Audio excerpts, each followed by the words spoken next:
సీతాకాంత్ సిరి ధనల పెళ్లి చేయడం కోసం పూర్తిగా తన ఆలోచనల్ని, ప్లాన్‌లని మాణిక్యంకి అంతు చిక్కనివ్వకుండా మార్చేసుకున్నాడు. తన రూటే పూర్తిగా మార్చేశాడు.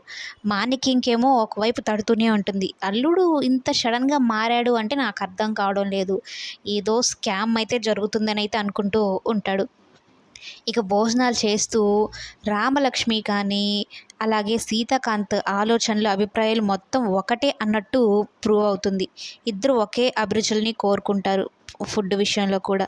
ఇదేంటి సీత సారు సేమ్ నాలాగే తన ఇష్టాలు కూడా ఉన్నాయి. ఏంటబ్బా! ఇంత యాదృచ్ఛికంగా ఉన్నాయి అని అయితే అనుకుంటూ ఉంటుంది. అలాగే సీతాకాంత్ కూడా తాతయ్య చెప్పినట్టు నీకు సరైన జోడీ రామలక్ష్మేరా అని అయితే చెప్పిన మాటలు గుర్తు చేసుకుంటూ ఉంటాడు.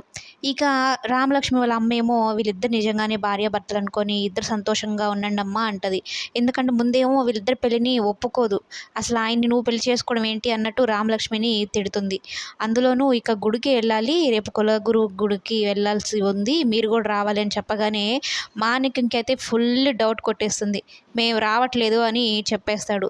ఈ గుడికని చెప్పి ప్రోగ్రాం పెట్టి అక్కడ సిరిధనకు పెళ్లి చేద్దాం అనుకుంటున్న వాళ్ళు, నేనైతే రాను అని చెప్తూ ఉంటే, నీ ఇష్టం మామ, ఇప్పుడు 6 నెలల దాకా పెళ్లి చేయాలన్న ఆలోచన నాకు కూడా లేదు, నువ్వు కావాలని ఇలా మాట్లాడితే నేనేం చేయలేను, కారైతే పంపిస్తాను రండి అని అయితే చెప్తాడు. అయితే రామలక్ష్మి వాళ్ళ అమ్మ గురించి బాధపడుతూ ఉంటే, ఇక రామలక్ష్మిని కూల్ చేయడం కోసం, అంటే తనని మామూలు స్థితికి రావడం కోసం తనని కాస్త నవ్విస్తూ ఆట పట్టిస్తూ తనని బాధపడుతున్న మూడ్ నుంచి నార్మల్ స్థితికైతే తీసుకొని వస్తాడు సీతాకాంత్ మాటలతో నవ్విస్తూ. ఇక రామలక్ష్మి కూడా నార్మల్ అయిపోతుంది, నవ్వు